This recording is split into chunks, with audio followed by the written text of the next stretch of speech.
Good evening everyone. I am Praveen Kumar. तो हम लोग पढ़ रहे हैं जेनेटिक्स। ठीक है।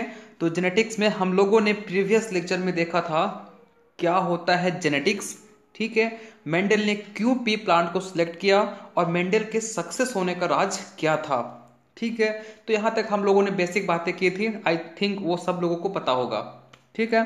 तो चलिए हम लोग आगे बढ़ते हैं, और आगे बढ़ने से पहले मैं आपसे माफ़ी मांगता हूं कि जो आपका जेनेटिक्स का पार्ट 2 है वो थोड़ा लेट से अपलोड हो रहा है, जस्ट बिकॉज ऑफ मेरा भी एग्ज़ाम चल रहा है यार। मैं भी आपकी तरह पढ़ता हूँ ना, तो मेरे भी एग्ज़ाम चल रहे थे, तो इसलिए थोड़ा सा डिले हो गया, बट कोई बात नहीं, हम लोग मैनेज कर सकते हैं ना। तो चलिए हम लोग जेनेटिक्स के पार्ट 2 में हम लोग आज क्या देखने वाले हैं। हम लोग देखेंगे कुछ इंपॉर्टेंट टर्मिनोलॉजी। देखो, मैं चाहता तो आपको बेसिक बताकर सीधा आपके थ्योरी वाले पोर्शन पे मूव ऑन कर सकता था, बट मैं ऐसा नहीं किया। मैंने आपसे प्रॉमिस किया हूं ना कि आपको A to Z कंसेप्ट दूं बताऊंगा। ठीक है। बेसिक से हम लोग चल रहेंगे और एडवांस तक पहुंचेंगे। सो हमको कोई जल्दबाजी नहीं है, आराम से पढ़ना है। ठीक है। तो देखिए, आज के लेक्चर में हम लोग पढ़ेंगे फिनोटाइप क्या होता है, जीनोटाइप क्या होता है, एलील क्या होता है, हेट्रोजाइगस क्या होता है, होमोजाइगस क्या होता है, क्योंकि ये टर्मिनोलॉजी बहुत इंपॉर्टेंट है। क्योंकि अगर मैं डायरेक्ट थ्योरी वाले पोर्शन पे चला जाता और वहां पे यदि जीनोटाइप का जिक्र होता और आपको जीनोटाइप का मतलब ही पता नहीं है, तो भाई सीक्वेंस आपको अच्छे तरीके से समझ में नहीं आएगा, कंसेप्ट नहीं बन पाएंगे। इसलिए हम लोग पहले क्या करेंगे, कुछ फंडामेंटल जो टर्मिनोलॉजी है उसको क्लियर करेंगे। ठीक है। तो आप लोग मेरे साथ हो। चलो फिर तो हम लोग फोड़ देंगे यार पेपर को। चलिए स्टार्ट करते हैं हम लोग, है ना। आप चाहो तो स्क्रीनशॉट ले सकते हो, चाहे तो आप नोट डाउन कर सकते हो। बेटर होगा कि आप स्क्रीनशॉट ले लो, बाद में नोट करते रहना। ठीक है ना। देखिए, सबसे पहले समझते हैं जीन। जीन क्या होता है। जीन जो टर्म है उसको दिया था जोहेंसन ने। मैं आपको क्लियर कर दूं, यहाँ पे जितने पॉइंट आपको दिखाई पड़ रहे हैं ना, हर एक पॉइंट किसी न किसी एग्जाम में पूछा गया है। सो सारे के सारे पॉइंट आपके लिए काफी इंपॉर्टेंट हैं। तो देखिए, टर्म जीन को जोहेंसन ने दिया था। जीन जो है वो स्मॉलेस्ट हेरिडिटी यूनिट है। तो पूछा जाता है कि सबसे स्मॉलेस्ट हेरिडिटी यूनिट कौन है, जीन है। चलिए यहां तक क्लियर है। Part of DNA having a particular information. Gene जो है वो डीएनए का एक पार्ट है जिसके पास पार्टिकुलर इंफॉर्मेशन होता है। आया समझ में। चलिए भाई, ये भी क्लियर हो गया। जो आपका जीन होता है ना, वो बना होता है पॉलीन्यूक्लियोटाइड से। कंफ्यूज मत करना, दो होता है, पॉलीन्यूक्लियोटाइड एंड पॉलीन्यूक्लियोसाइड। तो किसका बना होता है जीन, पॉलीन्यूक्लियोटाइड का बना होता है। चलिए भाई, जीन जो है उसके पास इंफॉर्मेशन होता है ट्रांसलेशन का। अब भाई साहब, ये ट्रांसलेशन वो नहीं जो आप ग्रामर में पढ़ते हो, नहीं। ये ट्रांसलेशन एक प्रोसेस होता है, मैकेनिज्म होता है प्रोटीन बनाने का। ठीक है ना। तो देखिए, सबसे पहले क्या होता है रेप्लिकेशन, फिर क्या होता है आपका ट्रांसक्रिप्शन, फिर होता है आपका ट्रांसलेशन। यदि आपने नहीं पढ़ा है तो डोंट वरी अबाउट इट, मैं आपको पढ़ाऊंगा बायोकेमिस्ट्री के अंदर। ठीक है। तो यहां तक क्लियर हो रहा है। तो आप यहाँ पे एक चीज ऑब्जर्व किए होंगे कि जेनेटिक्स एक ऐसा चैप्टर है जिसका रिलेशन बाकी चैप्टरों से भी जुड़ा हुआ है। सो इसलिए आप यदि जेनेटिक्स को अच्छे तरीके से समझ गए तो बाकी सब्जेक्ट के भी कंसेप्ट आपको अच्छे तरीके से समझ में आएंगे। ठीक है भाई। चलो, दूसरा अगला पॉइंट बोलता है present on a particular locus on the chromosome. इसका क्या मतलब है। देखिए, जस्ट इमेजिन करो, ये आपका क्रोमोसोम है। ठीक है, कंडेंस हो चुका है, और ये आपका जीन है। ठीक है। तो जिस पोजीशन पे आपका जीन है, इस पोजीशन को हम लोग बोलते हैं लोकस। तो साफ मतलब है कि क्रोमोसोम के जिस पोजीशन पे जीन होता है उसको हम लोग लोकस बोलते हैं। Is it clear now. अब देखिए, linearly arranged on the chromosome. अब पूछा जाता है कई बार कि जो जीन का अरेंजमेंट होता है क्रोमोसोम पे वो कैसा होता है, लीनियर होता है। भूलना मत। देखिए, लीनियर मतलब एक क्रम में, एक क्रम में है ना, मतलब सीधा ऐसे से इसका अरेंजमेंट होता है।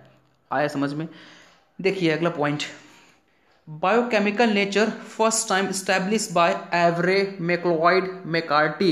ये 3 वैज्ञानिक ने जीन का बायोकेमिकल नेचर को सबसे पहली बार बतलाया था। तो पूछा जाता है कई बार कि जीन के बायोकेमिकल नेचर को किसने बतलाया था? एवरे, मैक्लोइड और मैकार्टी नाम के वैज्ञानिक ने बतलाया था। ठीक है, तो आई थिंक आपको सारे पॉइंट्स क्लियर हो गए होंगे, कोई रॉकेट साइंस नहीं है यहाँ पे।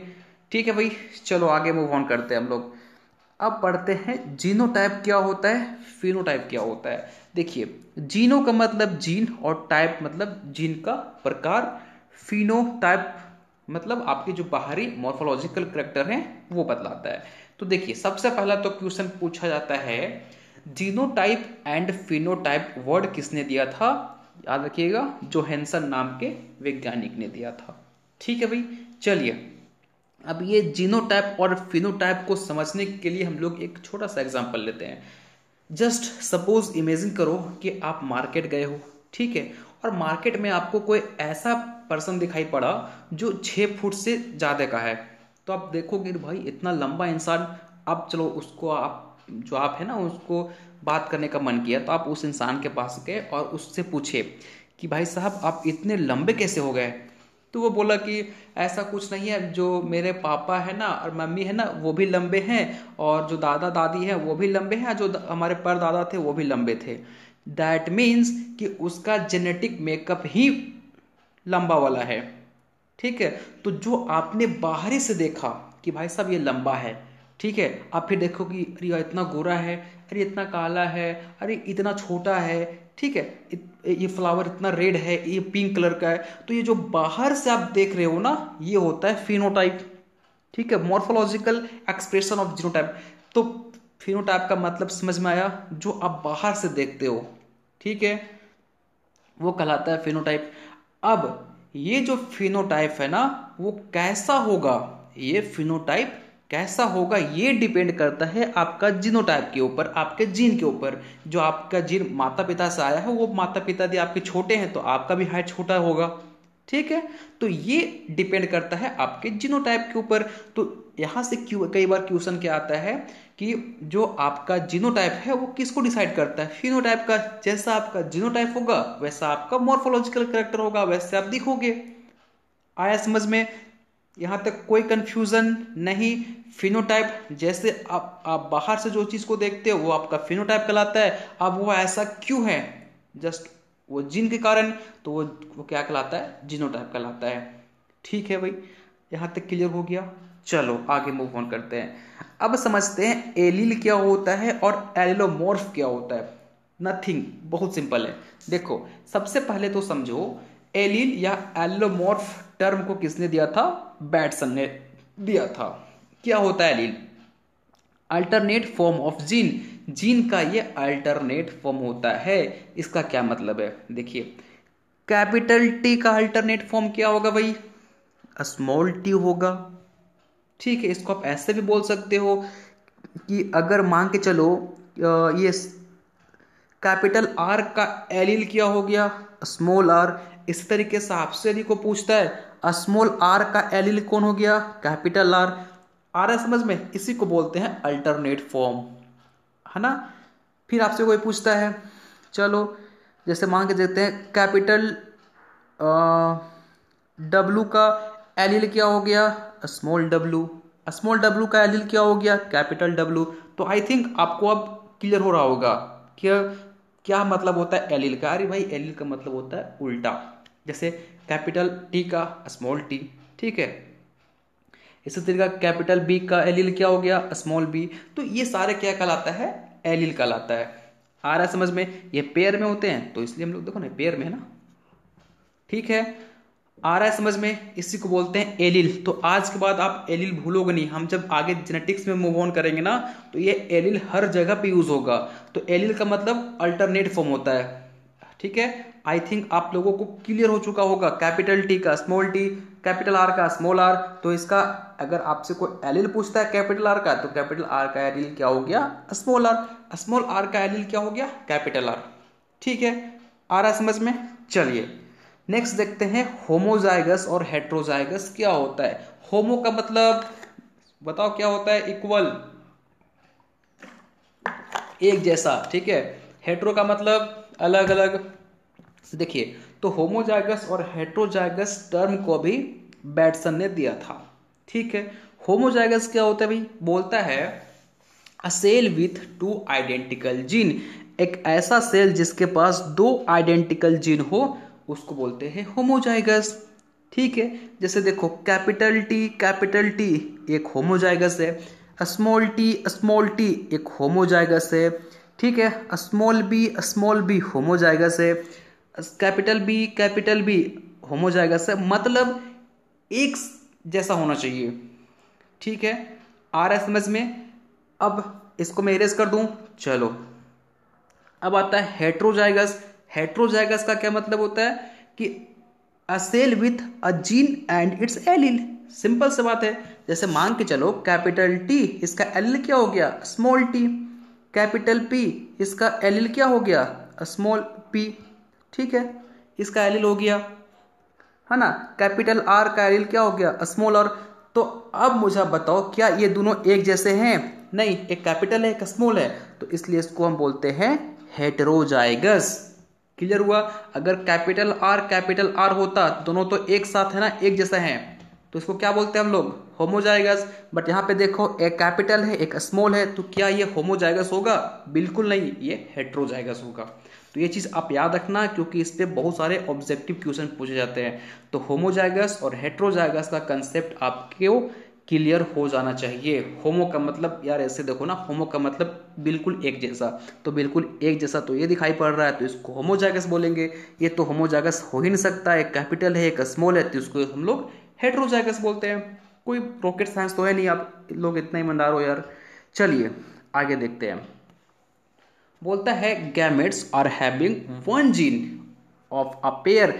किसी पेयर का अगर एक जीन हो तो उसको हम लोग हेमीजाइगस बोलेंगे। जैसे एक्स वाई, जिसमें हम केवल एक्स को ले लें, तो इसको हम क्या बोलेंगे? क्या बोलेंगे? हेमीजाइगस। जैसे कि स्पर्म हो गया आपका, ओवम हो गया, ये सारे क्या होते हैं? हेमीजाइगस होते हैं। तो आपको अगर ऐसा टर्म पूछा जाए कि किसी एक पेयर के जो जीन है उसका अगर हम एक जीन ले लें, किसी पेयर के एक जीन को हम क्या बोलते हैं? हेमीजाइगस बोलते हैं। Is it clear? Very simple है। चलिए आगे देखते हैं हम लोग म्यूटेशन। इसको अच्छे से समझना, ठीक है। म्यूटेशन क्या होता है इसको हम लोग आगे डिटेल में पढ़ेंगे कि टाइप्स ऑफ म्यूटेशन क्या क्या होता है। बोलता है a heritable change in genetic makeup. नहीं समझ में आया आपको? चलिए कोई बात नहीं, इसको हम लोग एग्जाम्पल से समझते हैं। देखो, सपोज इमेजिंग करते हैं ए बी सी, ठीक है। ये तीन एक जीन थे, ठीक है। ये तीनों क्या है? एक जेनेटिक कोड है। जस्ट समझो, ऐसा जस्ट इमेजिन करो। और ये जो जेनेटिक कोड है ना, वो रिस्पॉन्सिबल होता है टोमेटो को रेड कलर प्रोवाइड करने के लिए। जनरली ऐसा होता नहीं है, मैं एग्जांपल ले रहा हूं कि ए बी सी जो है वो इस टोमेटो को हेल्प करते हैं रेड होने में, ठीक है भाई, कोई बात नहीं। अब किसी वजह से इस बी में हो गया म्यूटेशन।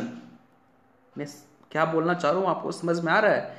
मैंने बताया आपको कि ए बी सी एक जीन है या जेनेटिक कोड है जो रिस्पॉन्सिबल होता है टोमेटो को रेड पिगमेंट प्रोवाइड करने के लिए। मतलब अगर टोमेटो के अंदर ए बी सी जीन है तो टोमेटो क्या होगा? रेड कलर का होगा। अब इस बी में किसी वजह से हो गया म्यूटेशन, और म्यूटेशन हो गया तो इसके पास दो पॉसिबिलिटीज है। मे बी कि ये डबल हो जाए, ठीक है, मे बी कि ये absent हो जाए। दो पॉसिबिलिटी इसके पास है। तो अब मुझे आप बताओ, ए बी सी जो है वो मिलकर जो टोमेटो को रेड पिगमेंट प्रोवाइड कर रहे थे, और जब इसका अमाउंट मतलब जब इसमें म्यूटेशन हो गया और बी डबल हो गया, तो क्या ए बी बी सी ये वाला इस तरह का रेड कलर प्रोवाइड करेगा? बिल्कुल नहीं करेगा। ये एक अलग कलर प्रोवाइड कर देगा, ठीक है। ये एक अलग कलर प्रोवाइड कर देगा, ठीक है। इसी तरीके से ए सी ये भी एक अलग कलर प्रोवाइड कर देगा, ठीक है। तो देखा आपने यहाँ पे कि भाई साहब, जैसे हमने उसके जेनेटिक मेकअप को चेंज किया, उसके फिनोटाइप में भी परिवर्तन आ गया, ठीक है, इसी चीज़ को मैंने आपको पहले बताया था कि जो जीनोटाइप होता है वो डिसाइड करता है फिनोटाइप का। ठीक है, तो यहाँ पे देखो इसका इसका जो जीनोटाइप था वो ABC था, तो बेचारा टमाटर रेड कलर का हो रहा था, बट जैसे इसमें म्यूटेशन हुआ तो इसका कलर भी चेंज हो गया। इसको आप ऑब्जर्व कर सकते हो बाहर से। आया समझ में? तो आप यहाँ से तो एक बात सीख के जाओ कि जीनोटाइप है वो अफेक्ट करता है फिनोटाइप को। जैसा जीनोटाइप होगा वैसा फिनोटाइप दिखाई पड़ेगा। देखा यहाँ पे, इसका आपने यहाँ पे एग्जांपल बेहतर ऑब्जर्व कर सकते हो, है ना? कोई कंफ्यूजन नहीं, तो यही होता है म्यूटेशन। ठीक है, और म्यूटेशन का कितना बड़ा रोल होता है इवोल्यूशन में, हम लोग इसको इवोल्यूशन में पढ़ेंगे। आई थिंक यहाँ तक आप लोगों को क्लियर हो चुका होगा। चलिए नेक्स्ट हम लोग देखते हैं डोमिनेंट एंड रिसेसिव। चलो इसको हम लोग भी एक एग्जांपल से समझते हैं यार, एग्जांपल से समझने में मजा ही कुछ अलग होता है, लिखा हुआ तो सब रट्टा मार लेंगे। चलिए इसको हम लोग एग्जांपल से समझते हैं। जस्ट इमेजिन करो आपके फ्रेंड्स सर्कल हैं, आपके कुछ फ्रेंड होंगे ना, और आपके गार्जियन भी होंगे। तो आप जब अपने फ्रेंड के पास होते हो, जब आप फ्रेंड के पास होते हो तो आप अपने आप को सुपीरियर मानते हो। अरे यार हम हैं भाई, हमसे पंगा मत लो। मतलब ऐसा लोग का होता है कि अपने फ्रेंड सर्कल में अपने आप को 30 मार खान समझता है। ठीक है, बट जैसे आप पापा के पास जाते हो, ठीक है, या अपने टीचर के पास जाते हो, तो क्या बोल सकते हो? भैया मतलब हम तो 30 मार खाना है, हमसे प्लीज ऐसे मत बात किया करो। नहीं, आप अपने पापा के पास, अपने टीचर्स के पास इस तरीके से नहीं बोल सकते हो। तो आपको यदि पापा डांटेंगे, यदि आपके टीचर डांटेंगे, तो आप माथा नीचे झुका के उनकी बात को सुनोगे। ठीक है, क्यों? वहां पे पापा आपके क्या हो गए? आपके ऊपर डोमिनेंट हो गए, आपको पापा का बात मानना पड़ेगा। बट आप अपने फ्रेंड सर्कल में हो तो सब आप ही के एज के हैं, सब आप ही के दोस्त लोग हैं, तो आप जो बोलो कोई डर नहीं, कोई इफेक्ट नहीं। तो वो क्या होता है? रिसेसिव हो गया। आ रहा है समझ में? यहाँ पे देखो ये बेचारा टकलू महाराज अपने बेटा को बोल रहे आज तुमको हम फोड़ ही देंगे। ठीक है, बेचारा डर रहा है। तो इसके पापा क्या हो गए? इस बचुआ के ऊपर डोमिनेंट हो गए। ये बेचारा डर गया तो ये रिसेसिव हो गया। ये अपने आपको, अपना जो भी फ्रेंड सर्कल में अपना जो खुरपातीपन दिखाता था ना, वो पापा के पास नहीं दिखा सकता है। ठीक है, आ रहा है समझ में? यही होता है डोमिनेंट रिसेसिव। क्या बोलता है देखो, a gene which express itself in homozygous as well as heterozygous. अब मैं दोबारा नहीं बताऊंगा होमोजाइगस क्या होता है, हेट्रोजाइगस क्या होता है। अरे भाई होमो का मतलब सेम, चलो भाई कैपिटल डी, स्मॉल आर, तो जो ये इसको कहते हैं हम लोग होमोजाइगस। हेट्रोजाइगस का क्या मतलब? Capital T, small T. ठीक है, ये कहलाता है हेट्रोजाइगस। तो ऐसा जीन जो अपने आप को होमोजाइगस में, हेट्रोजाइगस में एक्सप्रेस कर दे, उसको क्या बोलते हैं? डोमिनेंट बोलते हैं। ठीक है, और रिसेसिव क्या होता है? अ gene which express itself only in homozygous, जो केवल अपने आप को होमोजाइगस में ही एक्सप्रेस कर पाए, उसको क्या बोलते हैं? रिसेसिव। तो एक शब्द आपको याद रखना है कि भाई साहब अगर होमोजाइगस हेट्रोजाइगस में एक्सप्रेस कर दिया, डोमिनेंट है। ठीक है, डोमिनेंट है मतलब अरे यार आपके पापा आपको घर में भी डांट सकते हैं, यदि आपके पापा आपके फ्रेंड सर्कल में भी अगर आप बदमाशी कर रहे हो तो वहां भी जाकर डांट सकते हैं। ठीक है, तो डोमिनेंट दोनों जगह पे अपने आप को एक्सप्रेस कर सकता है। लेकिन जो आप हैं, समझो ना, रिसेसिव आप हैं, डोमिनेंट आपके पापा हैं, तो रिसेसिव आप हैं, तो आप केवल अपने फ्रेंड्स के पास ही अपने आप को एक्सप्रेस कर सकते हो ना, कि अपने पापा के पास जा बोलोगे कि ये पापा मेरी बैठिए, यहाँ बैठिए, आप मेरी बात मानते नहीं है, ऐसा तो नहीं बोल सकते। ठीक है, तो जस्ट जब भी आप इस थ्योरी को पढ़ोगे तो इतना याद रखना, डोमिनेंट आपके पापा हैं। ठीक है, वो अपने आप को आपके पास भी एक्सप्रेस कर सकते हैं, अपने फ्रेंड के पास भी एक्सप्रेस कर सकते हैं। तो ये होता है डोमिनेंट। रिसेसिव आप हैं, अपने केवल फ्रेंड्स के पास ही अपने आप को एक्सप्रेस कर सकते हो, दैट इज कॉल्ड रिसेसिव। ठीक है, देखिए बोलता है capital T gene is dominant for tallness because, अगर कैपिटल टी होगा तो भी प्लांट आपका टोल होगा, अगर कैपिटल टी स्मॉल टी होगा तब भी प्लांट आपका टोल होगा। तो यहाँ पे देखा, जो यहाँ पे डोमिनेंट है, यहाँ पे भी क्या है, यहाँ पे देख लो ना, यहाँ पे क्या है? होमोजाइगस, यहाँ क्या है? हेट्रोजाइगस। फिर भी प्लांट कैसा? टोल ही है, क्योंकि यहाँ पे कैपिटल टी वाला अपने आप को एक्सप्रेस कर रहा है। तो ये क्या कहलाता है? डोमिनेंट। बट यहाँ पे देखो यहाँ पे क्या है, होमोजाइगस है ना, यहाँ पे हेटेरोजाइगस है नहीं, तो जो अपने आप को केवल होमोजाइगस में एक्सप्रेस करे दैट इज कॉल्ड क्या, रिसेसिव। देख रहे हो यहाँ पे क्या होमोजाइगस है ना, यहाँ पे हेटेरोजाइगस तो है नहीं। आया समझ में, क्लियर हो रहा है ना पॉइंट। चलिए अब देखते हैं रेसिप्रोकल क्रॉस क्या होता है। देखो reciprocal cross is nothing, very simple है। जैसे इमेजिन करो ये ए है ये बी है, ठीक है। एक बार जब हम क्रॉस कराए तो इस ए को यूज किए मेल के रूप में और इस बी को यूज किए फीमेल के रूप में, ठीक है। फर्स्ट क्रॉस में ऐसा हमने किया, बट हम जब सेकेंड क्रॉस कराएंगे तो सेकेंड क्रॉस में मैंने क्या किया, इस ए को हमने यूज किया फीमेल की तरह और इस बी को यूज किया हमने मेल की तरह, ठीक है। तो इसी को कहते हैं हम लोग रेसिप्रोकल क्रॉस। आया समझ में। अरे भाई सिंपल है, ए बी मान के चलो कुछ है, ए को हमने यूज किया फर्स्ट क्रॉस में मेल की तरह, बी को यूज किया हमने फर्स्ट क्रॉस में फीमेल की तरह। बट सेकेंड क्रॉस जब हम कराएंगे तो ए को यूज करेंगे एज अ फीमेल की तरह और बी को यूज करेंगे एज अ मेल की तरह। This is called reciprocal cross, very simple है। चलिए अब एक बहुत इंपॉर्टेंट हम लोग कंसेप्ट पढ़ने वाले हैं, methods of gamete formation. Gamete का फॉर्मेशन कैसे होता है, उसके कैसे उसको हम लोग निकाल सकते हैं, उसके क्या मेथड्स हैं। देखो पहली बात, इसका फॉर्मूला याद रखना 2 द पावर n, ठीक है। इस मेथड्स को पढ़ने से पहले आपको 2 पॉइंट याद रखना है। इसका फॉर्मूला 2 द पावर n और यहाँ पे n क्या शो करता है, नंबर ऑफ हेटेरोजाइगस। यहाँ पे होमोजाइगस की बात नहीं कर रहा है, heterozygous that means capital T small T वाला कंसेप्ट, ठीक है। कैपिटल आर स्मॉल आर ये हो गया हेटेरोजाइगस, कैपिटल आर हो गया होमोजाइगस। मैं बार बार इसलिए बता रहा हूं ताकि आप भूल ना जाएं, ठीक है। तो मैंने क्या बताया आपको कि ये जो गैमेट फॉर्मेशन का मेथड है वो तभी एप्लीकेबल होगा जब कंडीशन हेटेरोजाइगस होगा। फॉर्मूला क्या है, 2 द पावर n। चलो इसको हम लोग एग्जाम्पल से समझते हैं, ठीक है। इसको मैं इरेज कर दूं। चलिए देखिए, जैसे कि एग्जाम्पल आपके पास है कि जस्ट मान के चलो कैपिटल ए कैपिटल बी, मुझे बताओ इसमें कितने गैमेट्स बनेंगे। आप फट से करोगे sir 2 the power n 1 2, 2 the power 2 is equal to 4 gamete बनेंगे। गलत।